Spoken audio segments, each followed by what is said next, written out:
as Michael Roberts did earlier on.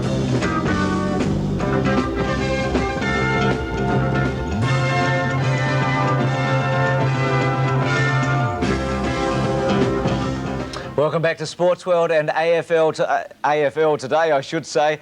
Whether you like them or hate them, it was one of the great days of footy yesterday when Collingwood won its first premiership in 32 years.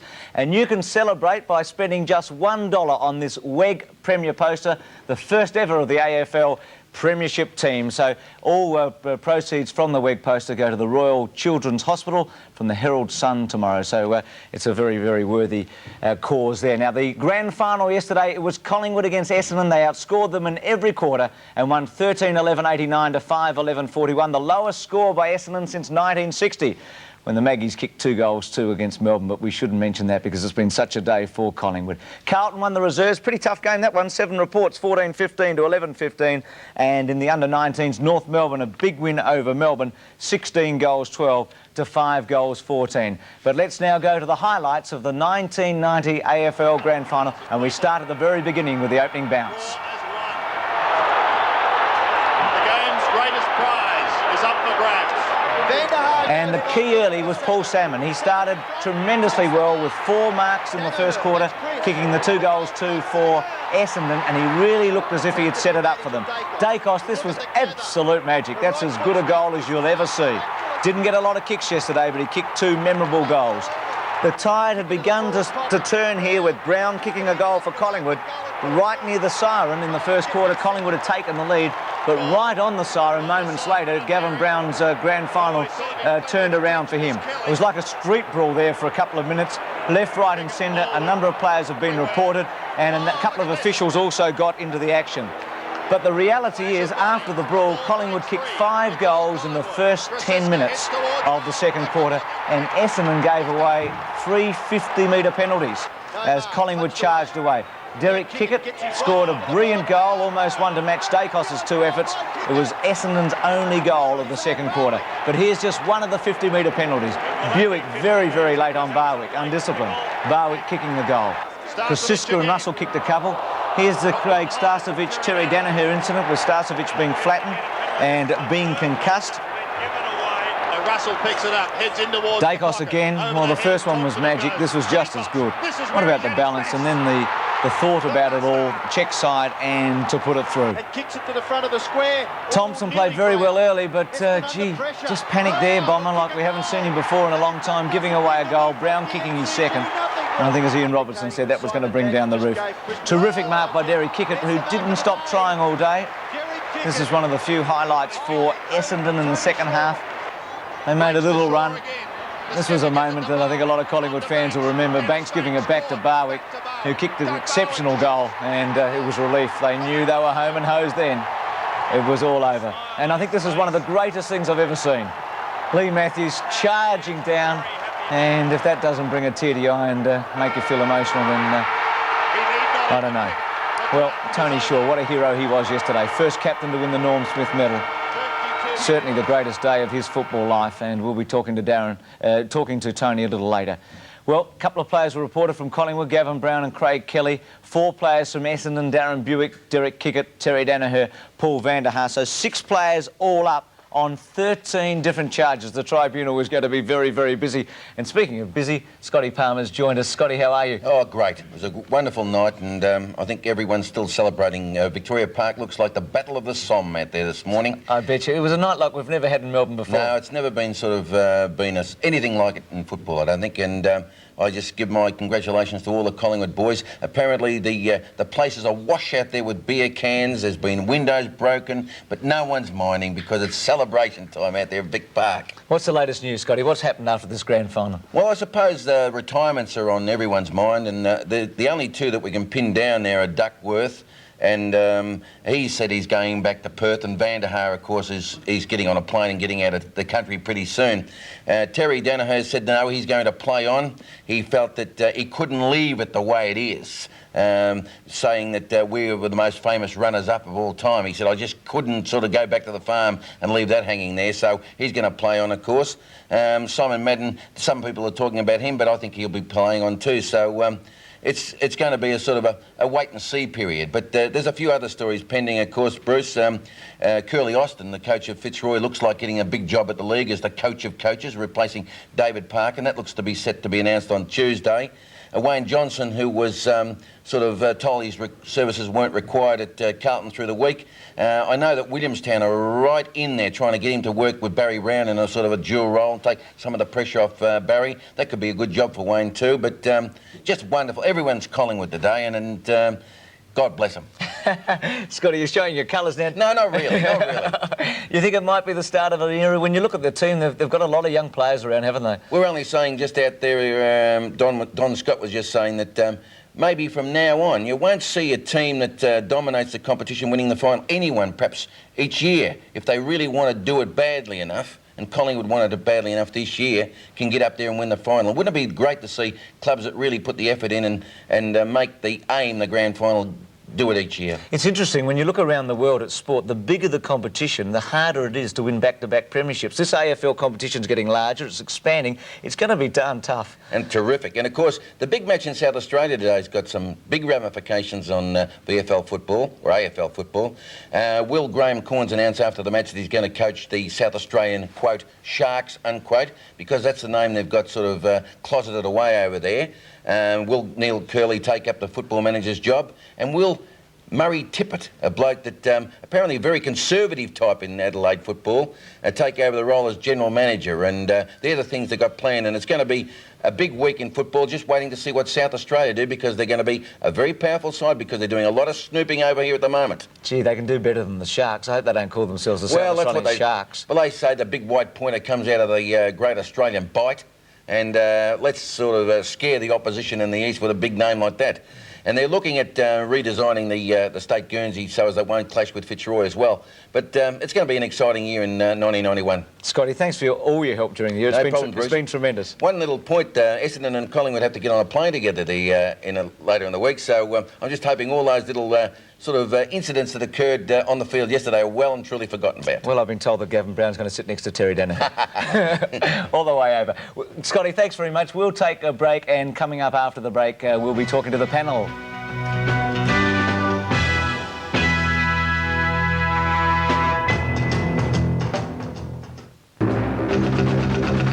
Welcome back to AFL Today. Time now to welcome the panel for the last time in 1990. Bob Davis, how did you sleep last night knowing that Collingwood had won the premiership? Well, I think that they're deserving of it, because apart from one game in the finals against the Eagles when it was the draw, I thought that they were the outstanding team. No doubt about that. Ron Barassi, good morning. Now, you've been a part of this Collingwood legacy over the years. 64 with Melbourne, 70 with Carlton, 77 with North Melbourne. No more jokes from you for the rest of your life. Don't forget 55 and 56. No, but I'm very appreciative to Essendon for taking the monkey off my back, because now I can say, well, Simon Madden was the last vice-captain to lose to Collingwood, and he played as bad as well as I did in 1958. Anyway, forget all that, that's in the past. Congratulations, Collingwood. Very well-deserved victory, no question. Kelvin Moore, you must have been pretty impressed with their defence. They've conceded just 12 goals in their last two games to Essendon. It is amazing. I think I don't think Lee would have gone into the game expecting 11 goals by his side to win, but particularly holding the opposition, which contains Sam and Van der Haar, those types of players which are capable of kicking goals, to 12 in two games is a top performance. And like Ron, congratulations to Collingwood, Lee, and all his support staff, I suppose, have prepared the side so well for that grand final, and of course to the 20 players that went on the ground. It was a tremendous performance. Kel, don't you think it's a bit of rubbish, the old saying, you've got to kick 20 goals to win? I mean, all you've got to do is kick one more goal in the opposition. Yeah. Would you go into a grand final expecting to win by kicking 11? No, you wouldn't, but it still could happen. I'm just saying you'd be surprised, that's all. He'd be surprised, but I'm not saying you've got this saying, but it's supposed to be a saying in football. Unless you kick a certain number of goals, you can't win. Well, that's just rubbish. No, well, I don't think you ever go into a game like that anyway. Don, good morning. How are you? Two's enough if they kick one. Geelong kicked 20, I think, last year and lost, and yesterday Collingwood kicked 13. Don, what did you enjoy about yesterday's game? Well, I just think there's going to be a new era as far as finals are concerned. And maybe we were spoilt by last year's grand final between Hawthorn and Geelong, but I think it's going to come back to a mental game. It was Collingwood who wanted to win a little bit more than what Essendon did yesterday. And I think any one of those five teams, if they really did want to win the premiership this year, the finish in the five could have. Peter McKenna, you must be the happiest man on the panel because you're in that 1970 team when you led by 44 points. And I was the only one at the start of the year. We must remember, Bruce, that put Collingwood on the 5. Everyone on this panel left them out of the 5. But Peter, there is an ulterior motive why you always do that, because off air you say other things. You're always looking at the image.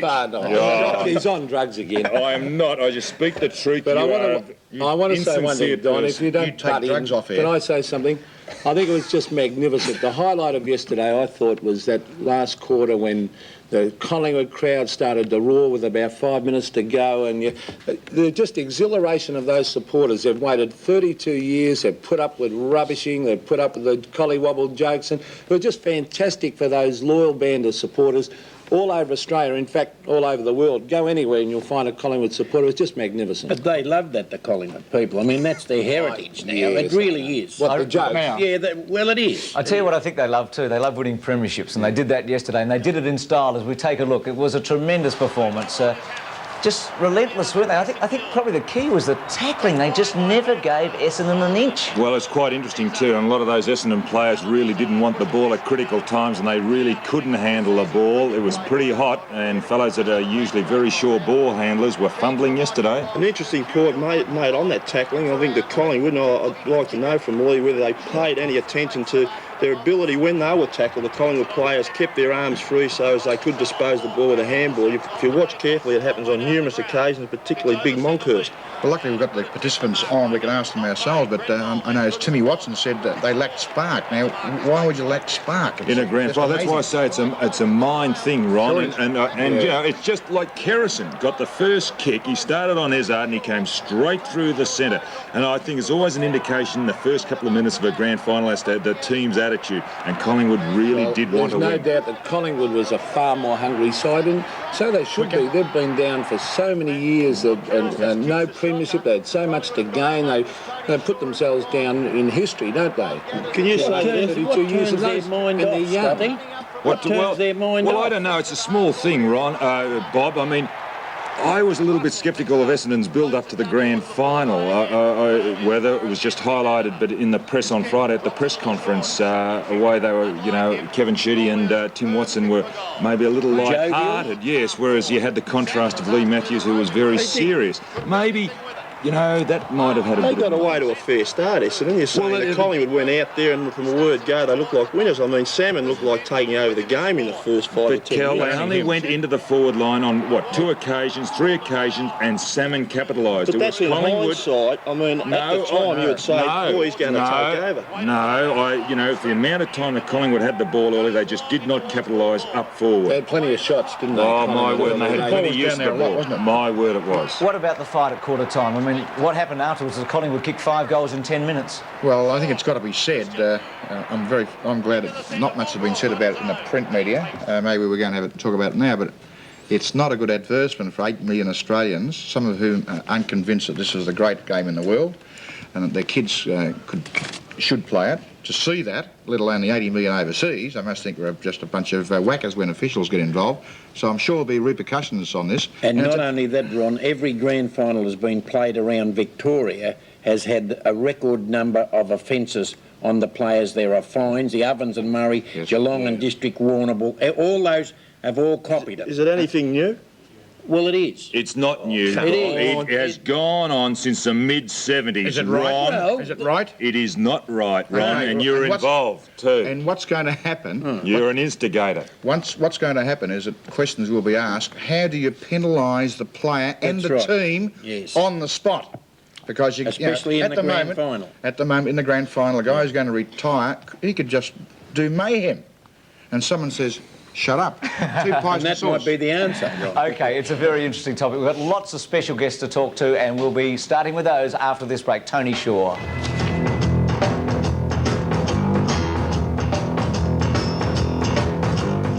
This morning, Tony Shaw, the captain of the Collingwood Football Club, and Lee Matthews, the coach. To both of you, congratulations. A job well done. Thanks, Bruce. Lee, did it go absolutely to plan?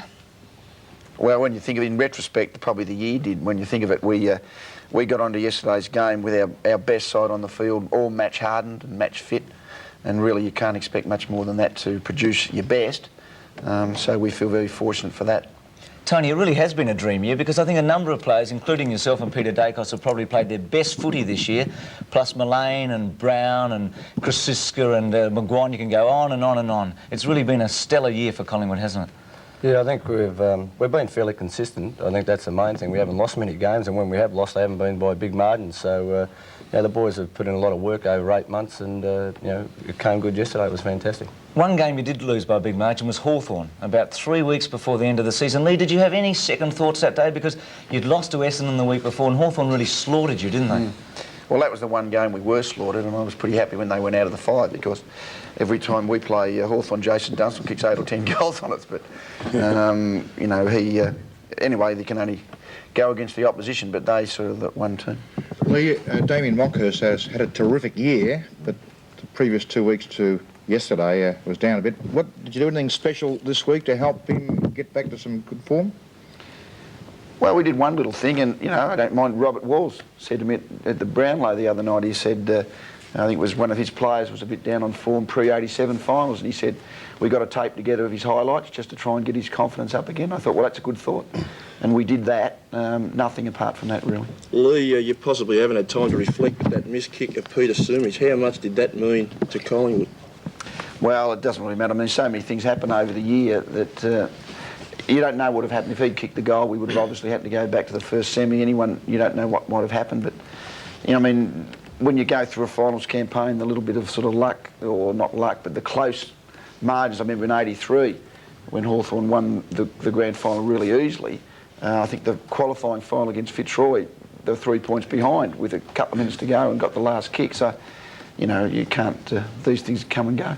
Tony, it must be a fantastic inspiration to the other players to have a player playing, well, suspected broken thumb for all that time, Darren Mullane. It must have been great for the other players, that example.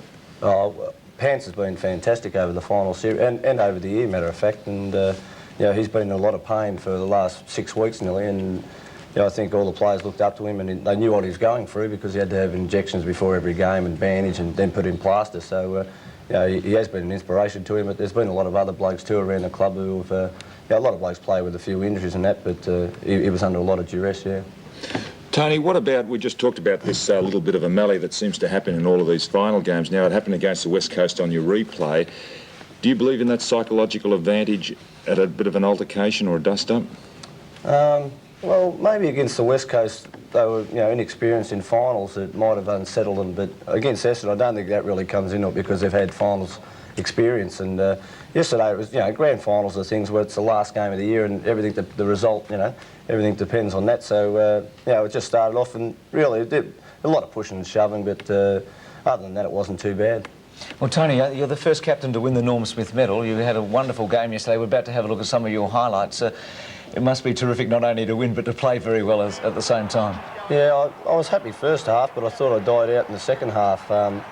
You know, my running's been pretty good, and I think one thing was diet this year. I looked after a bit there where I normally, you know, I like a beer and I like what I eat too, so I've looked after myself there, and it's probably come pretty good. But yeah, just being a good side, if you can't play well in winning sides, you never play well. I think it's interesting you say you died out in the second half. It was hard to pick a Collingwood best player yesterday, like it was in the second semi, which is, I think, significant when you look at the overall team performance. Yeah, well, that's what I said. Consistency around the ground, and these blokes are really fit, and you know, in the end, we probably thought, you know, their preparation hasn't been as good as what they want, and we knew if we were close at three-quarter time that we might be able to outrun them, and it was just that we were ahead at three-quarter time, so we were in a better position than what we really wanted to be. Lee, we've all heard about Ron's famous 5-year plan, but there was a nice article about you the other night where it said that from 45 players you'd got rid of about 21 or something of them as a plan. Is that a true statement, a fact or anything? No, I think that's a bit exaggerated. I mean, I think any league club in 1987, if you looked at them in 1990, they'd only be half still there. Yeah. Were there specifics that you looked for, though? Oh, no, I think you do it by the seat of your pants. I mean, as guys... Well, it's partly... I mean, there's one saying, you can't replace a guy until you've got someone better to replace him with. I think that comes into it. So, I mean, it's just a gradual process, I suppose. And the club has provided, through the draft and other means, some good talent and young guys coming through and the experienced guys who were the nucleus prior anyway. Can you hold up with the draft as it is? Can you hold your team together with the draft, as is bringing in, you know, new players with a draft? Yeah, well, obviously holding the side together is now easier because it's very difficult for players to change clubs. Yeah. And the drafting system is sort of like fair to all, but that's a long-term mechanism, the draft, to moving it up. Yeah. OK, Lee, we'll come back to this interview in a moment, but let's go out to Victoria Park, because there's been some great celebrations over the last 24 hours, and Drew Morfitt's out there. Drew, what's the scene like this morning? Well, Bruce, it's unbelievable. If they're suffering a hangover here this morning, you wouldn't know it, because they're all coming back to do it all again today. Had a family day. The players will be down here later on in the day. At the moment, if you can hear me, it's a miracle, because there's a rock band going on in the background. But last night, the estimates of the crowd ranged from 20 to 30,000 or something. It was just scenes like a rock concert. The players were just greeted like gods when they came back from the Southern Cross here last night. And when they cleaned up this morning, well, the aftermath, you just had to see it to believe it. I mean, fortunately, the smell of stale grog has been replaced by, you know, bacon and eggs and sausages this morning, and that's just as well. But I tell you what else, there's a heap of broken glass out here on the ground, and how the players will ever be able to train on it again, and of course the cricket club wants it next week. I don't know how they'll go on. But apart from Darren Mullane stuffing the ball up his jumper yesterday after the game, he sampled that. Somebody's actually sampled a goalpost here.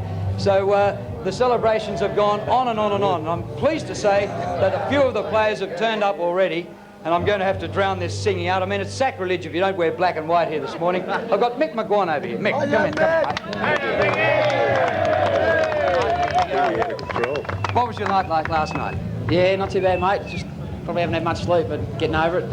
Just looking forward to this is the supporters' day today, and they put a lot into the club, and we've got to give them something back. Hey, you look pretty well on it. Yeah, not too bad. Probably got a week to go, I suppose, but it's going to be a long week, but you got to keep coming up. Well, you've got a trip to London as well. Yeah, off to London Wednesday, the boys. So I think there's plenty of beer in London, so they'll look after us. Good on you. OK, congratulations, Mick. Enjoy the day, the week, the month, the year, whatever it is. No worries, Drew. And just very quickly, we've got Tony Francis here and Scott Russell, the two South Australians. The two South Australians who played in the flag in their first year. Congratulations. What's it feel like? Fantastic, Drew. It's fantastic, yeah. I mean, is it a dream come true to not only play in a premiership in your first year, but to break the drought for Collingwood? Well, I'd say just unbelievable. Yeah, don't know what to say. It hasn't sunk in yet. Hopefully it'll take a couple of days to sink in, but we'll just enjoy it until then. All right, we'll look forward to the rest of the day. Enjoy it with the fans. I'm sure they're going to make you feel like heroes, and you certainly are for these legions of Collingwood supporters. Well done. Thanks, Drew. What have you got to say? Thanks, Drew. I thought they might say that. Drew Morfitt at Victoria Park, who with Mick McGuan, Scott Russell and also Tony Francis. Lee, just one question about Tony Shaw. Did you think he was a very good player when you went to Collingwood? I can remember one day, I'd often say this to Tony back in, I don't know, 83 or 84 or something, might even been earlier than that. And we were playing Collingwood at Victoria Park, and I was roving, and Shaw, he came out sort of as the tagger. And I looked at Tony and I thought, the rotund, I'll be able to outrun him today. And then when I come to Collingwood, I found out Shaw is the best long distance runner there. So appearances are deceiving, and Tony's been just an inspiration in the way he goes about his football. He's been a role model, and that's what you want. Lee, as far as the running goes, what happened on the lap of honour? You looked like you were ready to start, but then you dogged it. Ron, just one question to you. Does the Norm Smith medalist get an automatic entry into the state team next year? No one does. No one does. Now, Lee, you're not coaching yourself in London. Is this a family thing, or is it because you want to have less time with the players so you're fresher to them for more years? Same reason I didn't play in the state games in the 78. Pressure. No, actually, well, part of the reason my daughter's 18th birthday. And I thought I should be around. Take her over. Well, I offered. No, she's doing HS, year 12. Lou, you're not normally regarded as an emotional person, but coming from the Hawthorn club, I think you've taken after Yabby Jeans a bit, but how was the feeling at the when that siren went? You look pretty emotional on the camera, but compared to as a player, you've been a great player and you've gone through premierships. How does it compare?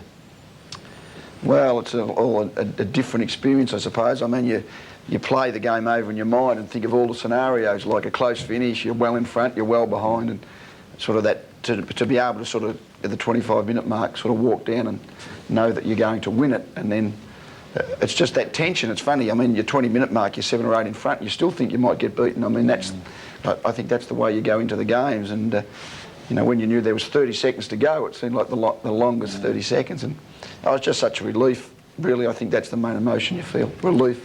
What about you, Tony? What emotional state were you in after the game? I was a bit empty, I think. When the siren went, you'd think you'd be... I nearly cried. As a matter of fact, I had a tear in the eye, but I was more relieved that we'd got there and done it, you know. I think the pressure of our past sort of record was, it is there, and you can't ignore it. So to get there and lose was going to be... I think the fear of losing was probably a big factor in us playing the way we did. And, it's just... it was a bit of an empty feeling, but I felt great when I woke up this morning, I know that. Tony, did you sleep with a medal last night? Yeah, I've got to do it, mate. Got them both, yeah. And just finally, what about for the family? I mean, Ray and Neville, it must mean that little bit extra to you. Is it true they had a toast to you a week ago? And yeah, my mum's place. That was pretty emotional. My family's always backed me up, and I know Ray loves Collingwood, and he would have loved to have been out there yesterday, but they had a little toast to toast the success of Collingwood in the grand final, and said, they knew what we were going through, what I was going through probably, and it was an emotional time, and it just sort of taught me that people like them, they love Collingwood, and we've got a lot of other people like the supporters who love it, and it's just been a fantastic effort for them. Well, congratulations to both of you. Lee, you've achieved everything that's possible in footy, and Tony, you're almost there as well. Yeah, well done. Congratulations. A fantastic performance. Lee Matthews and Tony Shaw, coach and captain of Collingwood, who won the premiership in 1990. We take a break. Kevin Sheedy, Tim Watson coming up shortly.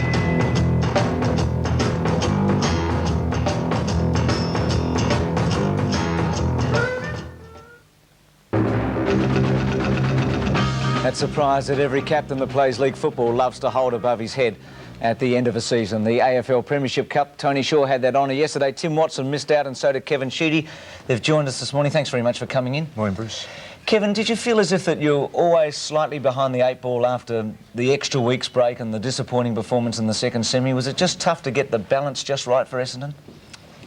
I think our problem at the end of the year is when we had the 5 or 6 boys out for the long periods, the Anthony Danaher's for probably 7 or 8 weeks with a broken jaw, and Tim and Mark Harvey, and also Derek Kicker for about 5 or 6 weeks, and just that hard and match fitness that Collingwood looked like they had, really, in the end, they did have it, and that extra week where they played another final really topped them off, and it was probably one of those years where ending up on top wasn't a great thing. You've been hammered twice in grand finals, once in 83 and once in 90. Is this a tougher pill to swallow? Well, they're all tough to swallow. I mean, I've been in 1972 grand final where they kicked 18 goals through in the first half. I got a stiff neck looking at the ball go over my head in the back pocket. But I think really when you look at it, when you're coaching, I mean, we've had some pretty tough periods. 81, 82, we won 16 wins and couldn't even get in the top 3. Yet the next year in 83, North Melbourne won 15 and ended up on top. And then we finally got to 83 and got belted, and in this one, I think that the game just toughens you and makes you more resilient to overcoming the barriers that are put up in front of you, and I think that that's one of the great things about the game. You just got to be tough enough to cope with it. Tim, just for you, it's been said you lacked spark yesterday, not you personally. Did you feel the team lacked spark?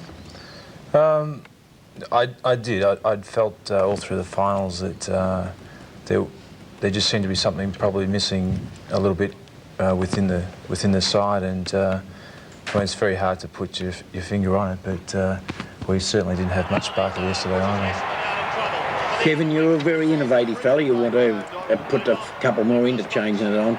Do you think that when there is a draw in the finals, not the grand final, but in the early semi-finals, that they should have something to get the game over on that day because of the extra day? Yeah, I think you could probably look at it. I think that as long as you've got time on, I mean, we played a game in Miami last year against Hawthorn, and there was no time on, and the ball landed in the grandstand, and no one picked it up, and we were 3 goals in front, so that probably, if you're going to have that system where you may play an extra 5 or 10 minutes, you must have time on, because it's very important that with either team having turns with the wind and that sort of thing. So you wouldn't like to see the grand final done like that, though. I know. But the games that prelude to it? Possibly you could. Yeah. Kevin, it's a little bit early Sunday morning straight after a game, but 4 guys that I thought tried really hard just weren't there. Van der Haar, Madden, Danaher and Watson, not Watson, Harvey. what do you think their futures are when they've tried as hard as they could possibly go? Well, I think that Vander's probably going to retire. I think he feels that in himself. I spoke to him Friday night before the game. I think that Simon didn't have a real top game yesterday. I mean, but he did try, didn't he? Oh, yeah, yeah. I mean, Simon's still a good player. I believe that. Harvey's probably got to be looking at a half-back flank now. He's had a lot of injuries. He's sort of been very unlucky since his successes in 84 and 5, but he did hit a period there during the year where he looked quite good. So from that point of view, I think that he probably may be looking at, you know, moving to the back flank and possibly coming down the ground a bit instead of running in and around packs and that sort of thing. So, and the other one is Danaher. Terry. Terry. Oh, I thought Terry played quite well. That's that door. I thought he was all right. Kevin, did you think that the lack of maybe physicality or even physique in a lot of the players was a problem right throughout the year that was accentuated in the finals, or was just come up through the finals? I think that's possible. I think you're probably right. I thought we lacked strength yesterday, and I think that's a part of having to build that into players when they come into a club. You look at guys that have probably got to bulk up a bit. I think Lee's been with that group of young players through from the under-19s and a couple of boys that they brought over from Adelaide.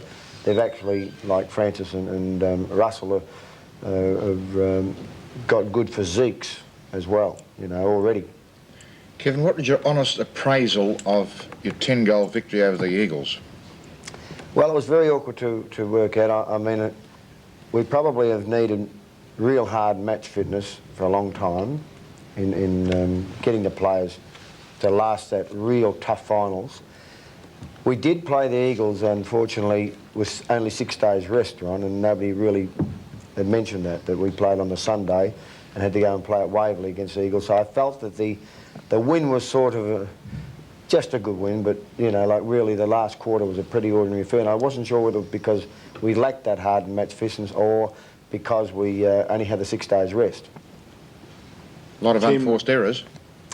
Yeah, there were, but I mean, I think that when you probably hadn't played the matches for 3 weeks, that the decision making and the skill errors were down on the day for sure. Tim, you've been around a long time. You started when you were 15, and you're a family man. How long can Tim Watson keep going? I don't know. I think I've probably gone through a frustrating year personally, as much as I sort of fell out of love with the game last year. I struggled to do a hard pre-season, and I think that I suffered from that all year. Really, I had injuries that I shouldn't have had I done that hard pre-season, and I've actually found that as the finals got on, I started to enjoy the game, you know, like I used to, and I think that I really wasn't ready for the end to come like it did yesterday, and I'm already sort of thinking about summer training and next season. Yeah.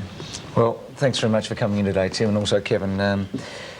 It's always tough to lose, and the way you lost yesterday is not too easy to take, but thank you for your support. And well, I think as long as we learn by it, I mean, that's a crucial thing. I'm sure you will, Sheets. You learned in 84 and 85 after 83, so why not in 91 and 92? Thanks very much. Thanks, Bruce. Tim Watson and Kevin Sheedy. We take a break on Sports. We're back with more after this.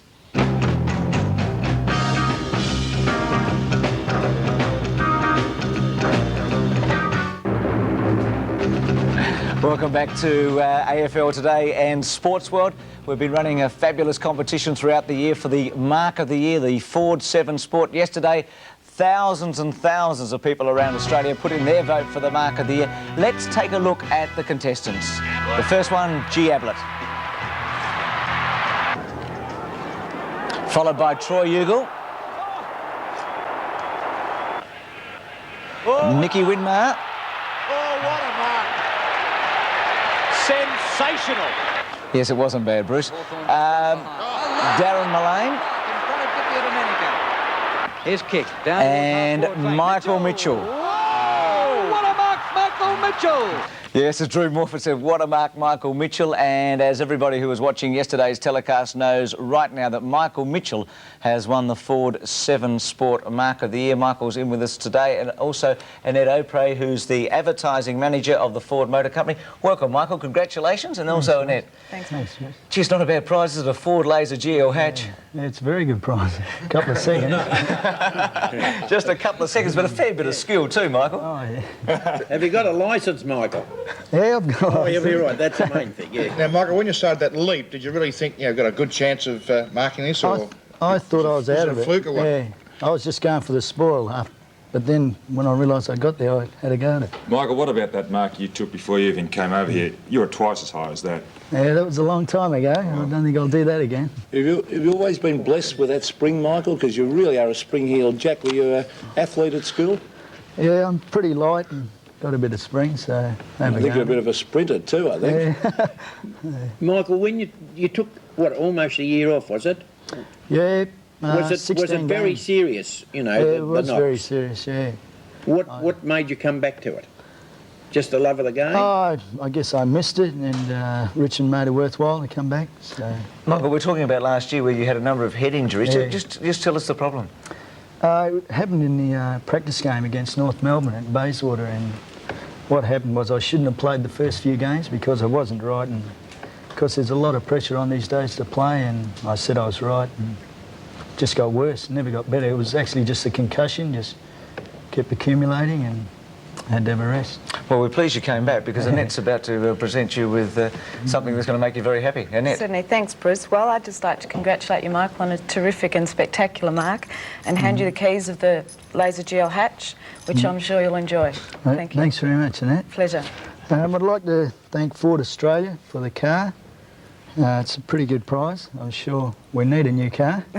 So I'd also like to apologise to Morris and Judy Mippy, because I was supposed to be at their christening, and I'm here, unfortunately.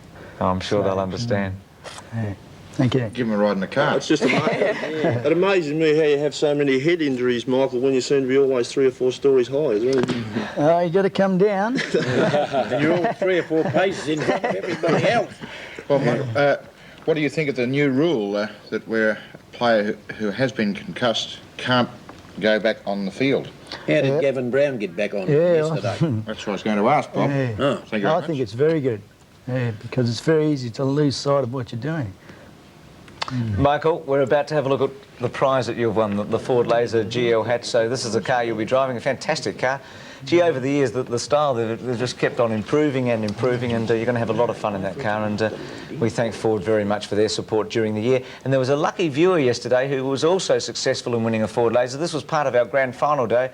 Kay Lowe of Frankston, Northern Victoria, who was the lucky person who was picked out of all the thousands and thousands that rang in, and we had hundreds of thousands yesterday. Terrific response. It was most pleasing. It's a great promotion. Annette, thanks for your support, and also your company's support. A pleasure. And Michael, congratulations.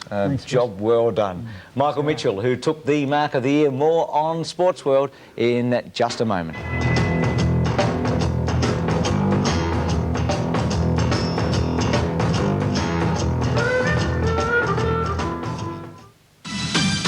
Eastside Spectres take on the Brisbane Bullets, and the North Melbourne Giants battle the Perth Wildcats. The semi-finals, 12 noon today on 7. All right, boy. For the years, we take a look at the 6 finalists now in this competition, and we start with Mark Bays in just a moment. The BP Goal of the Year Award is brought to you by BP. On the move. Uses the half-forward line. And this was a tremendous goal. Forward to wins out here. Getting rid of Shane Norwood. Brilliant play. SCG. On the left foot. Mark Bays, this will be a sensational goal. Oh, what fantastic play. You'll never see a better goal than that anywhere. Well, that's what Peter McKenna said. What about Collingwood's goal? I like this one a bit. Will he take right on? Yes, he does. I thought he would. One bounce. Another bounce.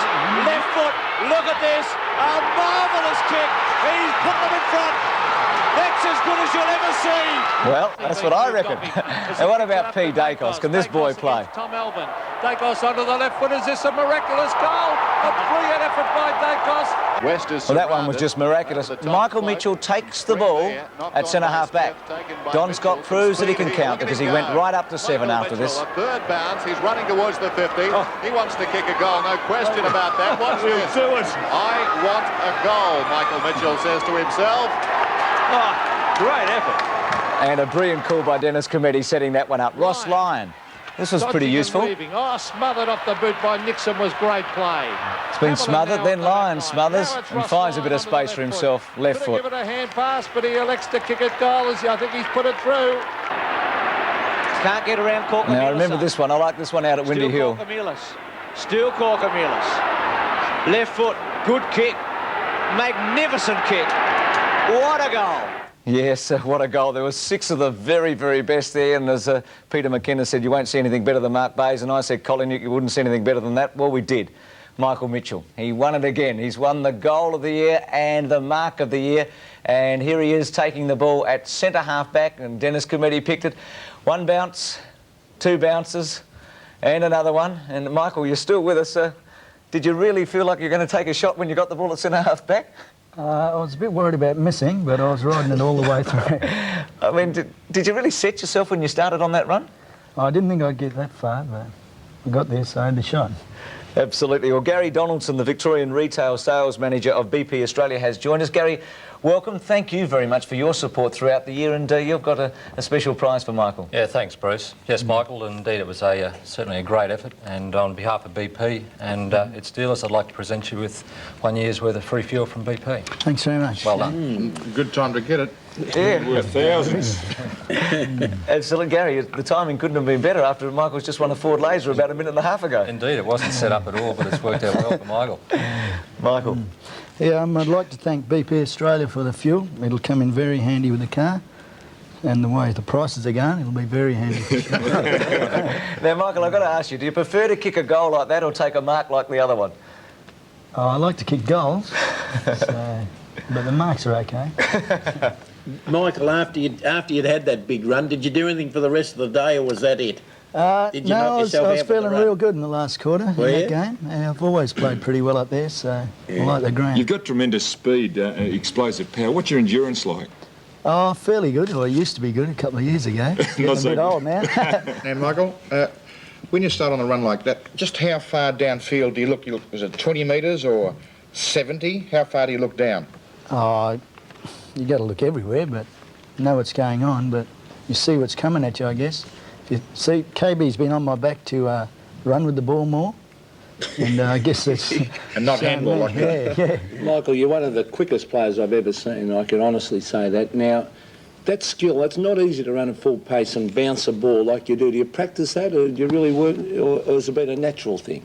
About 5 minutes before I did that, I went to go for another run, and I bounced it, and it went out there somewhere. So, Michael, do you think you might drive home for Christmas? yeah. We'll be driving home, it'll be good. What are you going to do, Michael? Are you still living in Western Australia? Or, I mean, obviously you're based in Melbourne during the footy season. What do you do in the off-season? I'm going to do a pre-season this year because I didn't do one last year. I was told to rest till January by the neurosurgeon, so I didn't do one, and I think my footy suffered a bit because of it. So when you say pre-season, you're going to do a pre-season here in Melbourne with the rest of the Richmond team? Yeah, it'll be first time, so it'll be a short trip home this time? Yeah, for sure. Michael, congratulations. It was a tremendous double. I think unique. I don't think it's happened before on 7 Sport. The panel, by the way, we had a panel of experts that sat down and they took a long time to work out just who had the goal of the year. And Gary, thank you very much for your company support. We've really appreciated it throughout the year. Pleasure, Bruce. Okay, Michael Mitchell and Gary Donaldson with the BP goal of the year. Bobby Davis, it's just about the end of the road. I'm going to miss you on a Sunday morning. Oh, I thought I might come up and help you every Sunday, Bruce, with the SportsWorld. Is this forever, Bruce? No, I think we might bring Bob back from retirement. It's been a good year. Bob, what's been the highlight for you? What have you really enjoyed about 1990? Well, I think really that the resurgence of Collingwood is probably the biggest thing that's happened to the AFL. I think it's a great thing for the football, really. Ron, you've enjoyed the year? Yes, I have, and you've done a fantastic job. I want to tell you this. Fantastic. Very sincere. My highlight of, I agree with Bobby, Collingwood, also New South Wales beating Victoria. And I think next year with South Australia in the thing, it'll be just magic. You happy about all that, Ron? I'm very happy with that. Kelvin? I likewise think you've done a magnificent job, and I don't like to correct you, but I think a fellow Western Australian may have got Mark and Goal of the Year, and Peter Bazasto. Thank you very much. That was when I worked for that other stuff. Ah, right. But, I never used to watch SportsWorld. The highlight of the year, obviously, is Collingwood winning it, and I also put in a close second Michael Tuck's record-breaking efforts throughout his career, but particularly this year.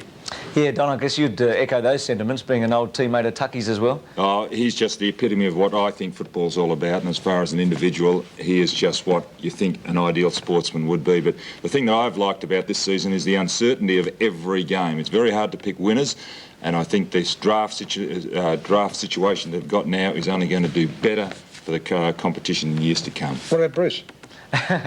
Well, you've echoed mine. Yeah. Bruce is sensational. What's sweeter than a lolly? Treacle, molasses, or what? Sugar. They're giving me a hard time. Brown or white? Peter McKenna, obviously Collingwood. We haven't mentioned Tony Liberatore and all this, and I reckon that was a terrific result. Little Libber's one of the smallest players in the competition, winning the Brownlow was fantastic. A little Footscray battler. Also, definitely Collingwood winning the flag was fantastic. And working with the greatest football commentator of all time. You are brilliant. And one of the lowlights was working with this idiot here. And truly, Bruce, watching Michael win those 2 awards. Bob, you've always had the last say. You've done it on the very last program. It has been a lot of fun. The football panel will be back next year. We're putting them out to a very green pasture. SportsWorld back at 9 o'clock next Sunday. Join us then.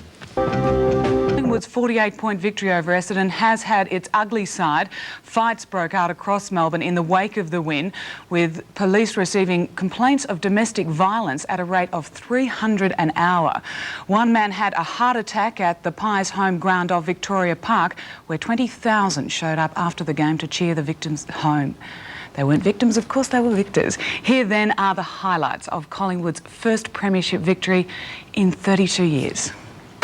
Kerrison celebrated his late inclusion with the first score of the match, a behind after a long bounce. Danaher getting back first. We'll see it over the line. Salmon's height proved an early advantage for Essendon, and he was giving Christian the slip.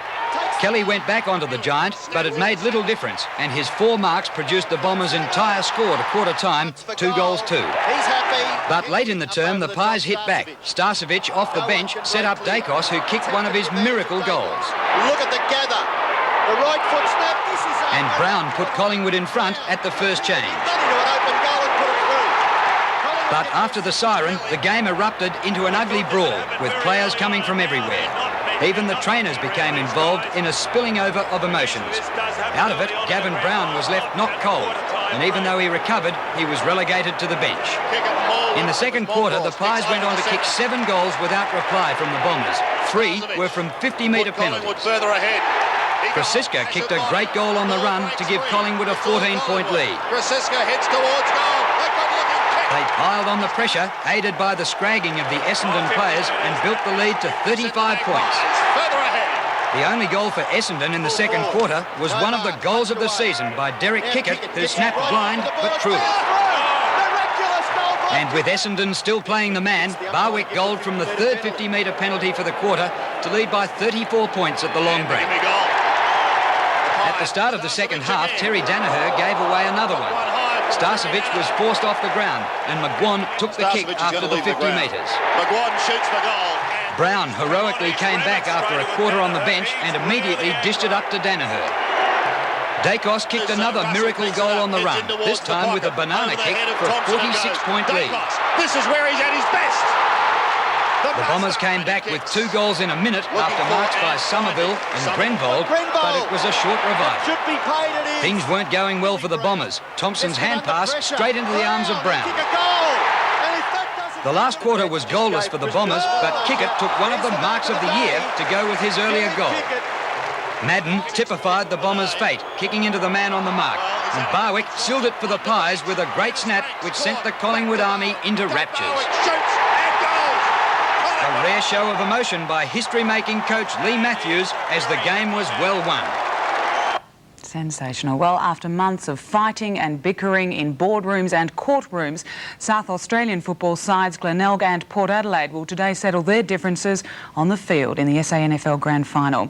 As was the case in Melbourne, both teams took part in the traditional street parade on Friday, while today's clash is expected to be one of the toughest seen for years. Bitter rivals of the past decade, and in particular recent weeks in the courtroom, Port Adelaide and Glenelg will meet in the last match of South Australian football as it is known. I think it's important that for Port Adelaide that we go out not only for 3 in a row but to be the last premiership team. It means everything. I mean, you play the whole football season to win a grand final, and we've qualified for the final but we still haven't won it yet, so the ultimate is to win the grand final and not to lose it. As you get to my age, they all mean a bit more, but you know, I mean, it means as much as anything with all the clubs been through this year. All year these two sides have appeared destined to play off for the flag.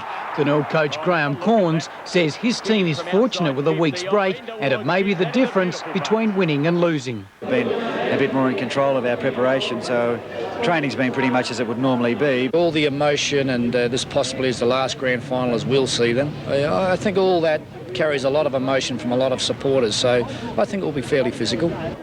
Port Adelaide was dealt a body blow at final training Friday night, with dashing rover David Brown ruled unfit, while a plane flight from Brisbane carrying a special magic mud brew from a horse trainer helped Tim Ginniver pass a fitness test. Stephen Titmus reporting for SportsWorld. Welcome back to SportsWorld, where we're about to talk football and Collingwood's victory yesterday over Essendon in the AFL Grand Final. John, you were on a plane yesterday when the game started, but you got down for the second half, and I know you really enjoyed it. Well, unfortunately, the game was pretty one-sided by that stage. It all turned around, I guess, after the fight at the end of the first quarter, which is always exciting. But, yes, the Magpies really got going in the early part of the second quarter. Well, living in Sydney, do you find it hard to sort of realise exactly what this victory has meant for the people in Melbourne? Well, we've got educated in the past few weeks, understanding that they've been in so many grand finals, and then when they've been there, have actually had chances to win the grand final matches and yet blown them. And, being a leading team for so long and actually not winning for 32 years, they're unbelievable. Yeah, I think that was the whole key to it, the fact that they've been there so many times and haven't done it. But anyway, we've got a pretty good story on this. Yes, and it is. After 32 years, in fact, the Pies downed Essendon by 48 points. And as you can imagine, Melbourne has been engulfed in Magpie mania. In fact, it's been like that for the last 2 weeks in anticipation. Dixie Marshall takes a look at Melbourne during the grand final week.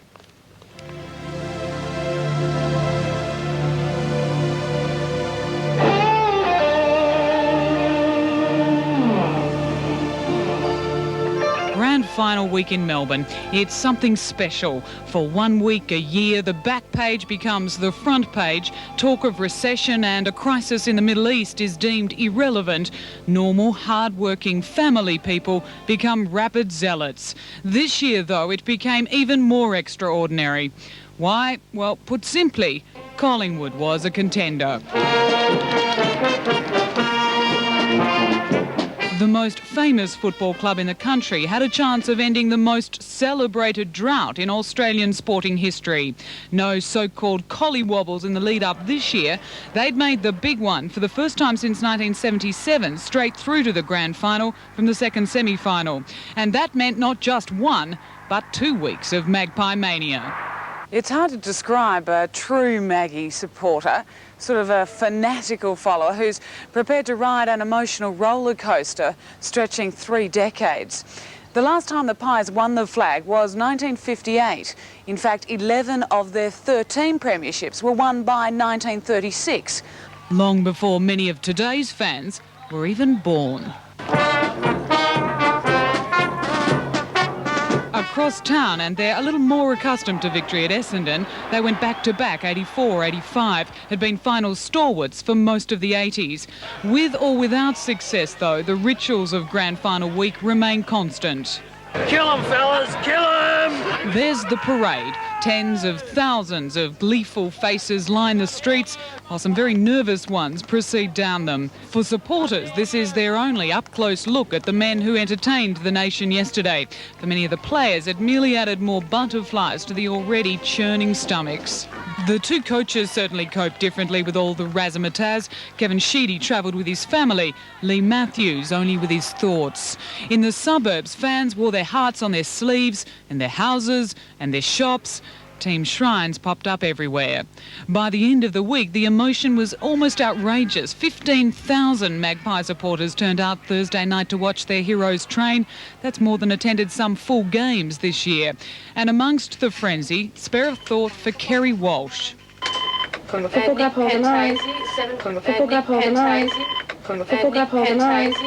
She's the Pies receptionist, answering on average 1,500 calls a day last week.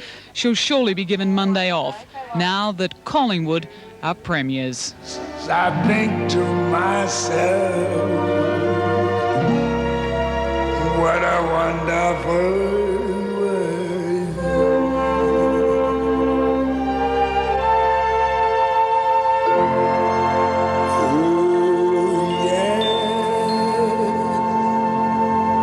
Satchmo, so there really is a God, eh? Absolutely, and gee, it's been a long, long wait for them, but well worth it. Yep.